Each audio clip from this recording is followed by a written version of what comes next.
Hey everybody, it's Diana from the Dianaverse, and I am here today to give you the new moon forecast in Sagittarius. I want to say a happy birthday to all the lovely Sagittariuses out there. Hope you have a good one. And this new moon is happening at 1 degrees 37 minutes, so it's right at the very beginning of Sagittarius. New moon is always new beginnings. This is like really new energy. Like, have you felt that shift from moving from Scorpio and not just the new moon, but you've got Mercury and you've got Venus also going into Sagittarius. So it's kind of an uplifting energy, a little change from what we had last month, right? So Sagittarius, if you look at a picture of the symbol, it's the archer. Well, it's a centaur, but he's an archer. And what he's doing is he's pulling back the string and aiming his arrow, right? So this is a fire sign. Fire signs are about action. His action is aiming and focusing and getting ready. He's pulling back that string. He hasn't let it go yet, but he's in the process of creating this action. It's an inspiration. It's a focus sign, right? Because he's aiming. But with Mars still in Gemini retrograde, Mars is retrograde, not Gemini, our thoughts can be a little bit scattered. So we may go back and forth on where our aim is going. Our thoughts can be scattered. We're in Sagittarius, and like I said, Mercury and Venus are already ahead of the moon and sun. They already went into Sagittarius a few days ago. So you want to reflect on whether the goals that you're setting and the thoughts that you're having are your own inspiration. Is this an interior process of your own true desires and goals? Or are these things that you're building on from society or from things that you've learned before from other people? So you want to make sure it's your voice that you're taking forward and directing your aim from. So, got ahead of myself in my notes here. Yeah, make sure you're building your new projects from your own growth and your own inner wisdom. It's a good question to see if it's really the best fit for you or if it's just what your expectation is taking you to. Jupiter is the ruler of Sagittarius, and it's trining the moon and sun and conjunct Neptune. So this trine is a supportive aspect. We can dream really big on this new moon when you're setting your new moon intentions. You may not always accomplish all of that, but if you dream big, you can accomplish more than if you dream small. So go for those big dreams. Jupiter is really augmenting that. Jupiter is the planet of expansion.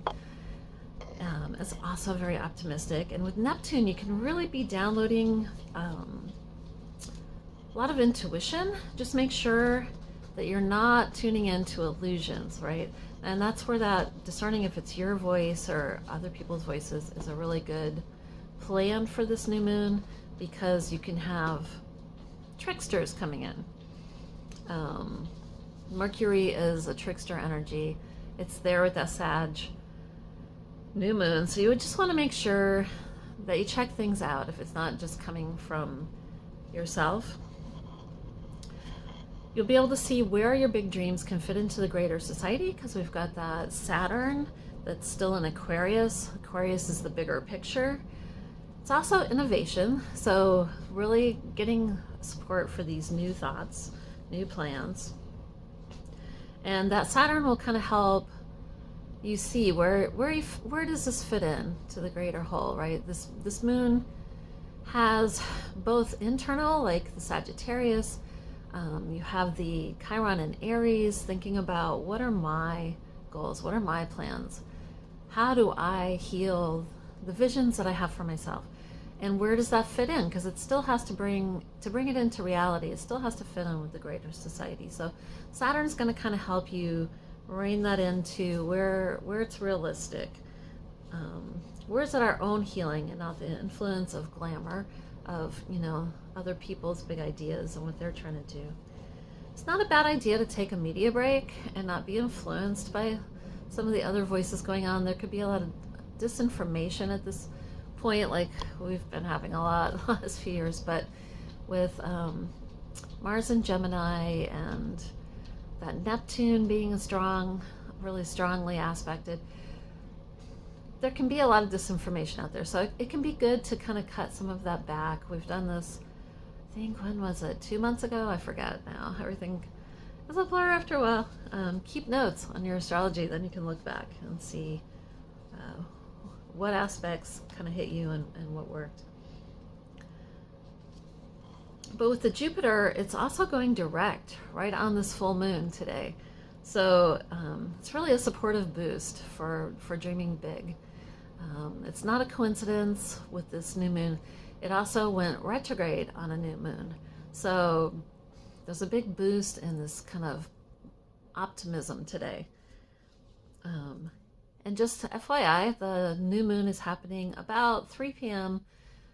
West Coast time, Pacific time. So you still have time. We're still a little bit in the dark of the moon if you have things that you wanted to kind of think through and let go of until about 2 p.m. today. So we get a boost of energy. We get a more expansive approach to life for this 2-week period. With that Mars in retrograde in Gemini, sometimes we're thinking one thing and maybe saying another. So you want to watch your words. Make sure you say what you really mean and try to keep a sense of humor, right? Gemini likes to keep it light. Don't get too critical. We have Pluto in the last degrees of Capricorn. So Pluto stays in Capricorn, or stays in any sign, for a long time, for years, because it's way the heck out there and it moves around the sun much slower. So when we're in these final degrees, it's always when you're in a final degrees of a planet, a turning point. So it's a big emphasis on the energy of that planet and mixing things up. But with Pluto, it's kind of a slow grind. So you want to fix anything that's been on your back burner that you've been thinking about, you need to work on. It's a good time to be doing that while we have all this kind of boost in energy to go with that. Take time to do self-care if you need to, so that you have the space and the energy to work on those big dreams. You might need to take a little better care of yourself, like get a sleep if you need it, get a massage, take a nice long bath. Pluto is a kind of watery energy, and also Neptune, with the Neptune there kind of conjunct with that Jupiter. They're in late Pisces conjuncting. So rather than details maybe about what you're trying to surrender or let go of, it might be more of a vibe, just a kind of a knowing. You know certain things that you feel you want to move on from, that you're surrendering in order to reach for that new goal, that higher self that you're looking for. To have new life experiences. Sagittarius is all about like new experiences. So with that Pisces energy coming in there, you might need a little more, like I said, downtime and sleep, and that's okay because you want to have energy for the important stuff. There's a little bit of discernment there. So you let go of things that maybe you're interested in, maybe people you want to spend time with. You don't have to completely cut them off, but maybe you just don't focus as much of your energy there, so you have energy for the things that you really want to work on. This process could have some little bumps or surprises, little accidents that help you. So you might knock something over and break it, and it's something you needed to take to the thrift store anyway, so it kind of helps you get rid of it and throw it away. And that might remind you of a bunch of other things you need to clean up. Right, so there could be it's a supportive energy, so it's helping you move forward, but it could be a little irritating in the moment, right, when things break down.